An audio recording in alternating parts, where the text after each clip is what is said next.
আমার কাছে খুবই ফ্যাসিনেট করতো কোডিং বিষয়গুলো। আমার ফার্স্ট প্রজেক্টের মধ্যেই আমার খুবই লজিক খাটাইতে হয়েছে। ডিজাইন ওইটা অতটা ম্যাটার ছিল না।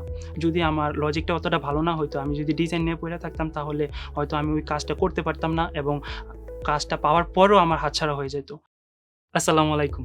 আমার নাম আব্দুল কাদের। আমার বাড়ি নরসিংদী। আমি ক্রিয়েটিভ আইটি ঢাকার উত্তরা ব্রাঞ্চ থেকে front end web development with react কোর্সটি কমপ্লিট করেছি। বর্তমানে আমি ফুল টাইম ফ্রিল্যান্সিং করতেছি। প্রথমত আমি লেখাপড়ার মধ্যে অতটা মনোযোগী ছিলাম না। লেখাপড়ার মধ্যে ভালো ছিলাম বাট মনোযোগী ছিলাম না। কিন্তু আমার মনোযোগ ছিল টেকনোলজির প্রতি। আমার কাছে খুবই ফ্যাসিনেট করতো কোডিং বিষয়গুলা। তো ইউটিউবে অনেক দেখছি ভিডিও। তো দেখার পর মনে হইলো যে চাইলে আমি এটা নিয়ে ফ্রিল্যান্সিং করতে পারি। তো আমার ফ্রেন্ডদের সাথে বিষয়টা নিয়ে কথা বললাম। তারা সাজেস্ট করলো যে আমি যদি একটা কোর্স করি তাহলে এটা নিয়ে আমি অ্যাকচুয়ালি ক্যারিয়ার বিল্ড করতে পারবো। তো তারা ক্রিয়েটিভিটিটা সাজেস্ট করলো। তারপর ঢাকা উত্তরা ব্রাঞ্চে আমি আসলাম। তাদের সাথে কথা বললাম। তারা যেইভাবে আমার স্কেজুলগুলো দেখাইলো এবং বললো এবং কী তারা শেখাবে সেগুলো এক্সপ্লেন করলো। তখন আমার জিনিসটা খুবই ভালো লাগছে এবং আমার মনে হলো আমি এটা নিয়ে ক্যারিয়ার বিল্ড করতে পারবো এবং আমি এটা নিয়ে আগাতে পারবো। তো ওই দিনে আমি ওইখানে ভর্তি হয়ে যাই।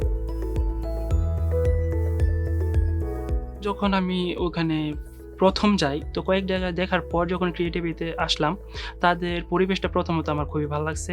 টিচাররা যখন শেখাইতেছিল তারা শেখানোর পাশাপাশি আমাদেরকে অনেক অ্যাক্টিভিটি দিত, অনেক কন্টেস্ট করাইতো। ওইগুলার কারণে আমাদের অনেক জেনারেল নলেজ বাড়ছে।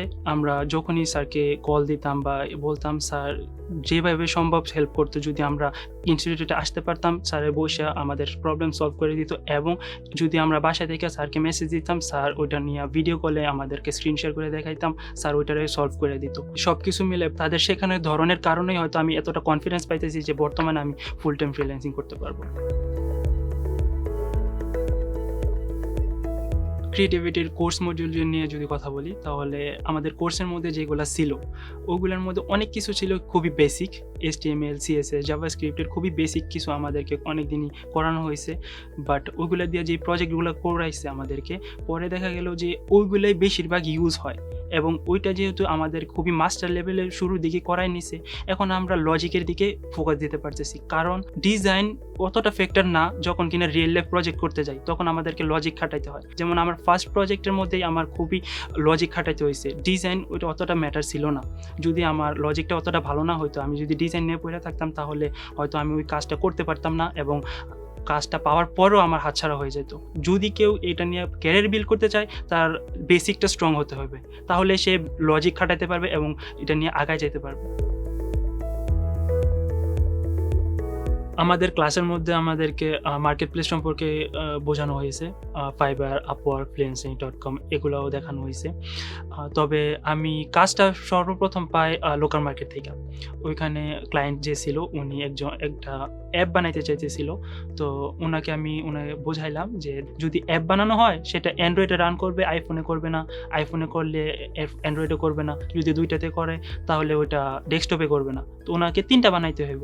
এখন যদি উনি একটা ওয়েবসাইট তৈরি করে, ওইটা সব জায়গায় কম্প্যাটেবল, সব জায়গায় রান করবো স্মুথলি, ওনার খরচটা বাঁচবো। তো এটা বোঝানোর পর কাজটা আমাকে দিছে। যেহেতু আমার এটা ফার্স্ট জব ছিল, আমি অল্প টাকার মধ্যেই তবে ভালো একটা অ্যামাউন্টের মধ্যেই আমি ডিলটা ফাইনাল করছি ওনার সাথে। আমি কিছুদিন আগেই আমার কোর্সটা শেষ করেছি এবং এই কাজটা কোর্স শেষ করার আগেই পেয়েছিলাম। তো এখন আমি যেহেতু কাজটা আমার শেষ হয়ে গেছে, আমি এখন অনলাইনের যেই প্ল্যাটফর্মগুলো আছে ওগুলোতে ট্রাই করব এবং আমার আশা আছে ওগুলোর মধ্যে আমি কাজ পাবো।